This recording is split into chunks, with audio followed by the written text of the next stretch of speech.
재앙의 말이 기록되었더라. 아멘. 저희가 함께 올해 5월 둘째 주부터 이사야서를 묵상하기 시작했습니다.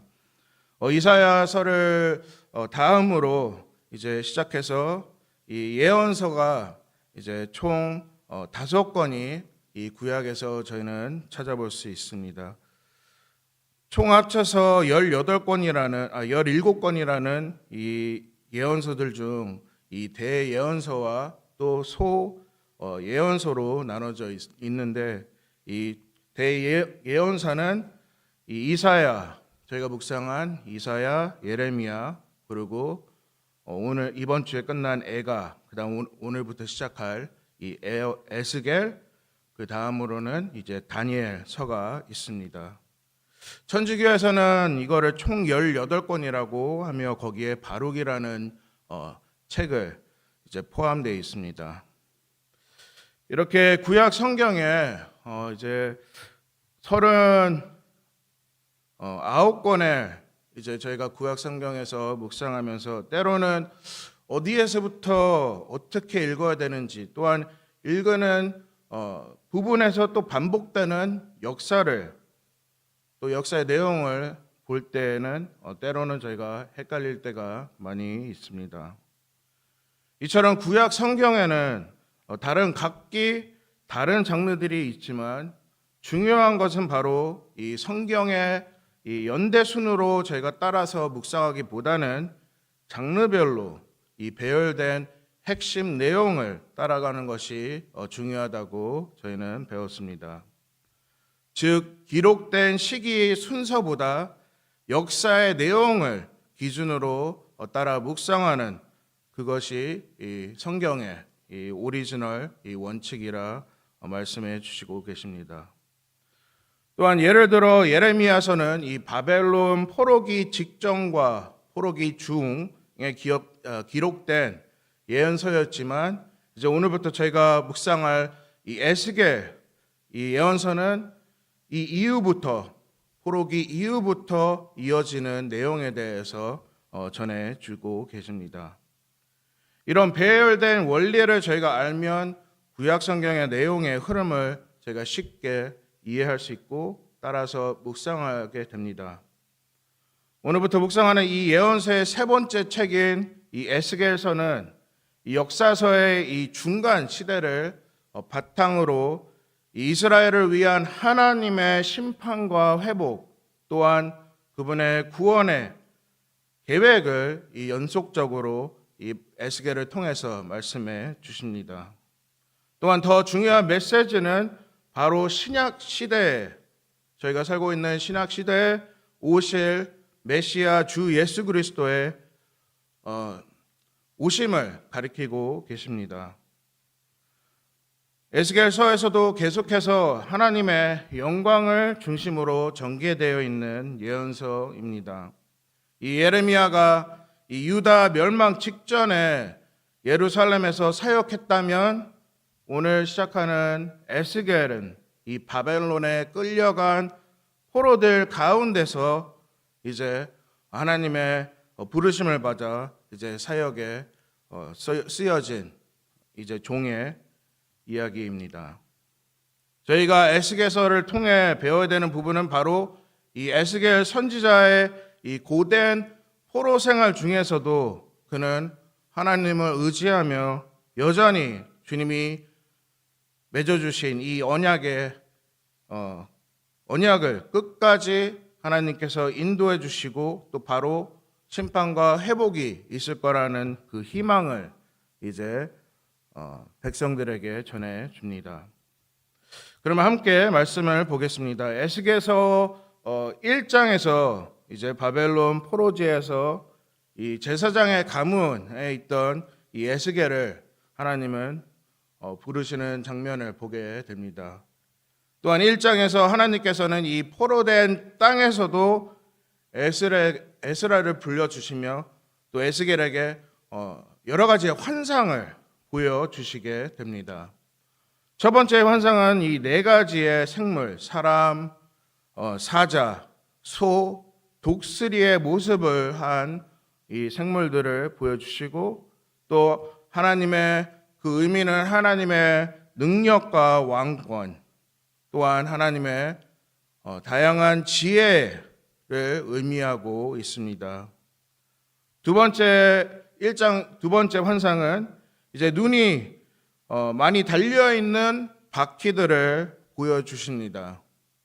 또한 그 바퀴가 움직이면서 자유롭게 움직이면서 돌아다니는 것을 이제 하나님의 전지하신 주권을 의미하는 의미하는 표현으로 이 바퀴들을 보여주십니다. 그리고 마지막으로 하나님이 이제 보좌에 앉아 계신 이 영광스러운 그 환상의 장면을 보게 됩니다. 또한 불과 무지개와 또 찬란한 빛이 빛나는 이 하나님의 영광스러운 모습을 이제 1장 22절부터 28절을 통해서 에스겔에게 보여주십니다. 전반적으로 1장을 요약해 본다면 바로 하나님은 에스겔에 먼저 찾아와 주시고 또 그에게 하나님이 누구신지 어떠한 분이신지 어떠한 능력과 어떠한 일을 하실 건지 이제 선포해 주시며 또한 이러한 그 환상들을 보여주시게 됩니다. 하나님의 영광은 또한 예루살렘뿐만 아닌 온 세상을 주도하시고 또한 주님의 놀라운 섭리 안에 그분이 선택하신 공동체를 구원해 주실 하나님의 인자하신 뜻과 계획을 보게 됩니다. 아까도 말씀드렸지만 에스겔은 제사장 가문에서 태어났습니다. 하지만 그가 25살쯤에 안타깝게도 그는 바벨론에 끌려가게 됩니다. 이 예루살렘은 계속해서 멸망하기 직전이었고 또 이스라엘 백성들은 이미 나라를 잃은 것 같이 절망 속에 있었습니다. 또한 그 당시 많은 거짓 선지자들이 자신의 불순종을 인정하지 않으며 하나님의 심판을 부인한 때였습니다. 하지만 하나님은 에스겔을 통해서 그들의 죄를 분명히 말씀해 주시며 그 동시에 공동체를 위한 사랑의 회복을 이제 에스겔을 통해서 전해 주시는 부분입니다. 1절부터 오늘 본문 1절부터 2절에서 하나님은 먼저 에스겔에게 찾아와 이 격려의 말씀을 해주셨습니다. 함께 1절과 2절을 함께 읽겠습니다. 그가 내게 이르시되 인자야 내 발로 일어서라 내가 내게 말하리라 하시며 그가 내게 말씀하실 때 그 영이 내게 임하사 나를 일으켜 내 발로 세우시기로 내가 그 말씀하신 자의 소리를 들으니 이 에스겔은 1장에서 하나님이 보여주신 그분의 영광스러운 모습을 보고 그는 고개를 숙이고 두려워하고 있었습니다. 하지만 그에게 성령님께서 들어가 힘이 되어주시며 또한 계속해서 붙들고 계시담을 이제 오늘 2장 1절부터 2절을 통해서 이제 저희는 이해하게 됩니다. 저희들 또한 신앙생활 속에서 힘들어할 때 때로는 저희 주변에서 또한 저희가 아는 사람들을 통해서 아니면 저희 경험을 토대로 그 문제들 해결하려고 하지만 한계가 있고 저희는 이를 풀 수가 없습니다. 그럴 때 저희가 주님께 돌아서며 주님께 간절히 간구하며 나아갈 때는 성령님이 저희를 찾아와 주시고 붙잡아 주시고 대신 역사해 주십니다. 이처럼 저희들의 삶은 하나님께 붙들리는 인생이자 주님이 베풀어 주시는 축복의 삶을 살아가고 있습니다. 저희들을 위해 먼저 일으켜 세워주시고 주님과 평온된 삶을 살아갈 수 있도록 지켜주시는 선하신 아버지가 계심이 저희는 감사하며 또 그분의 손을 잡고 함께 동행하며 매일같이 나아가길 바라야 하겠습니다. 삶 속에서 기적처럼 일어나는 이 모든 일들이 바로 하나님의 사랑의 손길이며 또 그분의 손길을 저희가 받고 있기에 저희는 감사를 드려야 하겠습니다. 계속해서 3절부터 7절에서 하나님께서는 걷는 자에게 결과보다 말씀을 먼저 따라야 된다고 이 말씀을 강조해 주십니다. 하나님께서 에스겔에게 사명을 주시기 전에 먼저 그가 해야 되는 일을 이 3절을 통해서 말씀해 주십니다. 3절에서 하나님이 내게 이르시되 인자야 내가 너를 이스라엘 자손 곧 패역한 백성 나를 배반하는 자에게 보내노라. 그들과 그 조상들이 내게 범죄하여 오늘까지 이렇나니.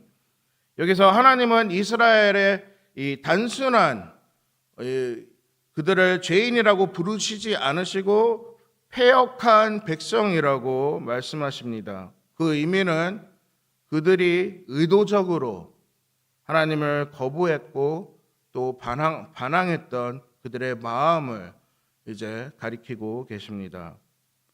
이스라엘은 오랫동안 하나님의 선지자를 통해 말씀을 듣고 또 그 말씀대로 삶을 살아가고 원했지만 백성들은 계속해서 하나님을 버리고 우상을 섬기고 또 자신이 추구하는 삶을 선택했기에 하나님의 언약과 하나님의 말씀을 깨트린 결과로 이렇게 포로 생활을 하게 된 것입니다.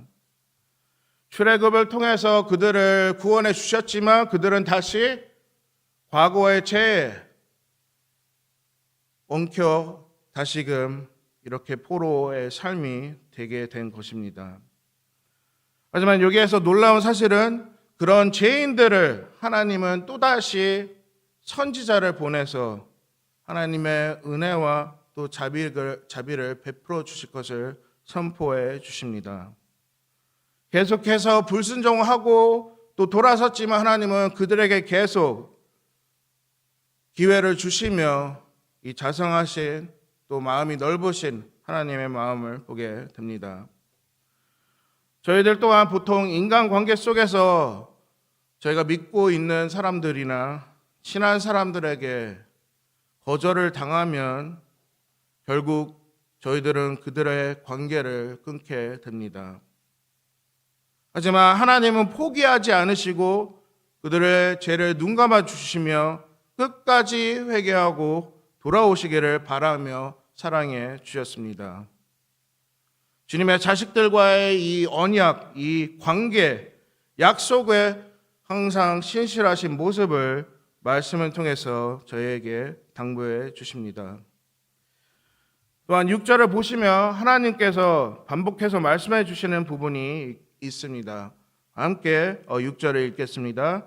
인자야 너는 비록 가시와 찔레와 함께 있으며 정갈 가운데에 거주할지라도 그들을 두려워하지 말고 그들의 말을 두려워하지 말지어다. 그들의 패역한 족속이라도 그 말을 두려워하지 말며 그 얼굴을 무서워하지 말지어다. 하나님께서는 계속해서 3-4번을 통해서 두려워하지 말라고 이 에스겔의 이 마음의 감정을 달래주시며 붙잡아 주셨습니다.